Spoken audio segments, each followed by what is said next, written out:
Welcome back to A Peek at the New Shelf.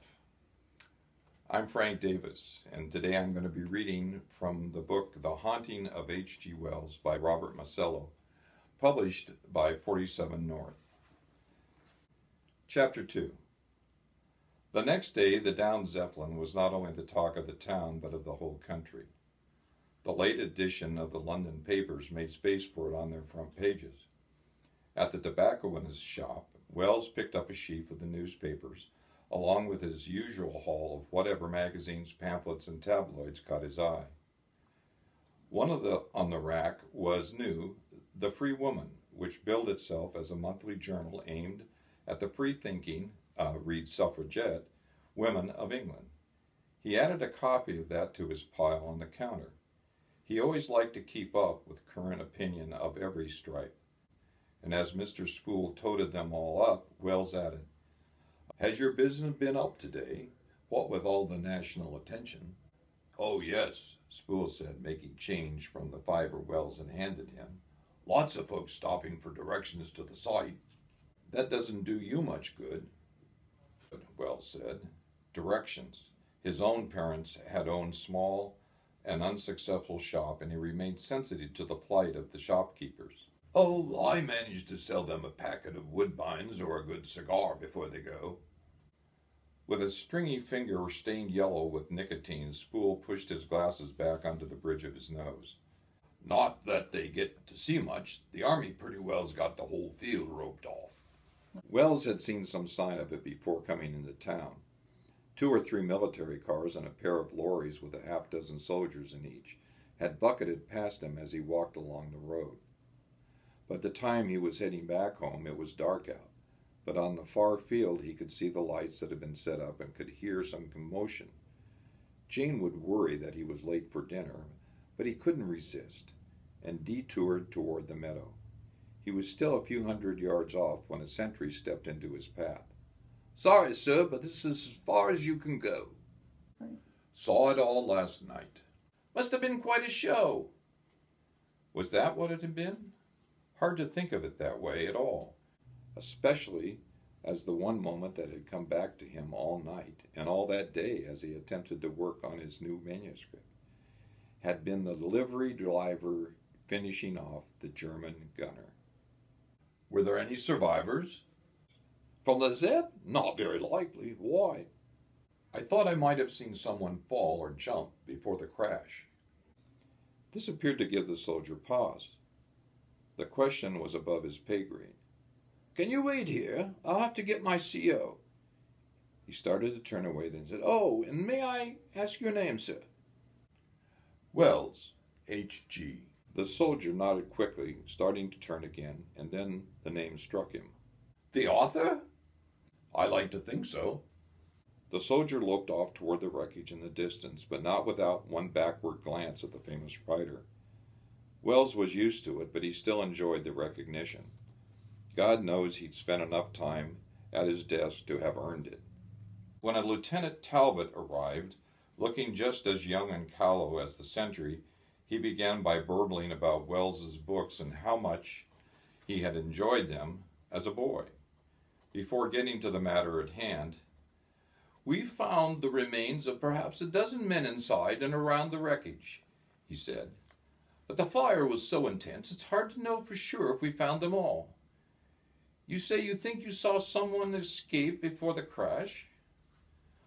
"Off behind that copse of trees to the south there."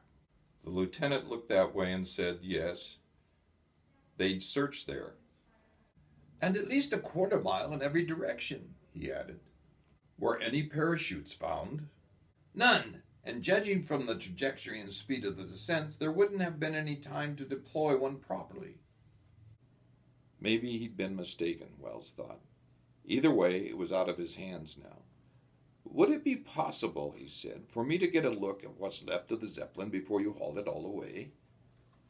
The lieutenant wrestled with it. "Orders are very strict about that. No civilians are to be—" "For my writing," Wells said, playing his ace. "The Evening Standard has requested anything I can give them." Not strictly true in this instance, but it helped. The lieutenant folded it like a house of cards, How could he refuse such a request from the most famous writer in the world? Nodding at the sentry, as if to warn him to keep mum about this breach, he escorted Wells the few hundred yards between where they'd been conferring and the sodden pile of bent metal and scorched fabric, all thoroughly drenched by the fire brigade and now bathed in the harsh glare of arc lights powered by two rumbling field generators. While soldiers kept up a wide perimeter around the site, a few experts were still picking over the remains, looking for all the world like men exploring the innards of a beached and eviscerated whale.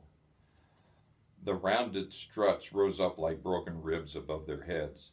The propeller resembled wounded tail fins. The twin Daimler engines, beating heart of the beast, had already been removed and were lashed to a platform tied to the back of the lorries.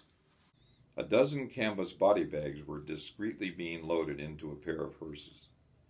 Wells was standing on the very spot where the gunner had been dispatched with a pitchfork. He had seen the divots torn in the soil by its prongs, and perhaps the lieutenant had noticed them too.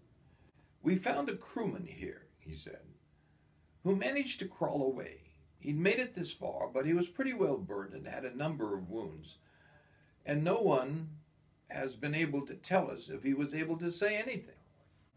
Wells remained silent.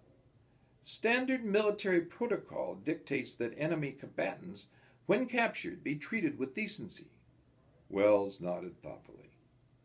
"Did you observe anything that would not conform to such a view?" Had the puncture marks been so evident? "No, but then I was not among the first on the scene." "It appears," the lieutenant said dryly, "that no one was." There was nothing Wells could say without indicting Slattery, and he knew for a fact that the liveryman had had a special reason for what he did. His sister and her family had been killed in Sheringham in one of the very first Zeppelin raids.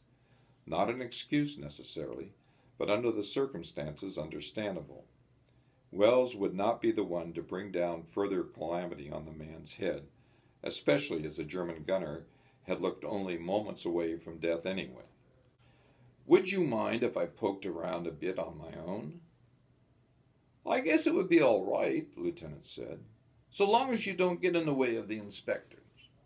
Wells deposited the bundle of newspapers he was carrying on the hood of one of the army cars and gingerly approached the carcass of the airship. Hard to believe that just the night before it had been a mighty behemoth, ruler of the sky, dealer of death and destruction. Now look at it. Bits of glass ground under his shoes. He was thankful that the corpses of the crew had already been removed. Indeed, he could hear the hearses starting up and slowly driving from the field back toward the road, their headlights briefly sweeping across the scene and adding to the unnatural glare. Wells had to hold his arm up in front of his eyes until they had passed. The bodies might be gone, but there was still a lingering odor of death, a fiery one at that. Wells dug in the pocket of his coat and removed his pad and pencil. No rider worth his salt went anywhere without one, and a nearby inspector kneeling among some metal bits gave him a quizzical look. "Just a few notes for the War Office," Wells said in a jaunty yet authoritative tone. "Memory's not what it used to be." The inspector went back to his task, and Wells began not only jotting down notes, but making quick sketches of the scene. The twisted fuselage, the long trail of wreckage, the flattened gondolas where the gunners had crouched.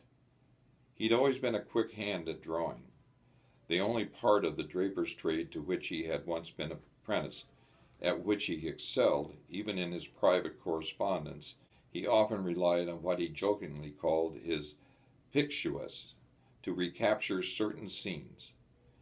These hasty sketches would no doubt prove useful in the construction of some future novel or story. When he was done, he looked up again at the night sky. The stars were out and the moon had no rival tonight. Then he turned his gaze toward the distant copse of towering oaks and elms where he had thought he'd seen something fall. Perhaps his eyes had been strained from overwork. It would not be the first time. Thanking the lieutenant, he picked up his parcel of newspapers and trudged the rest of the way home.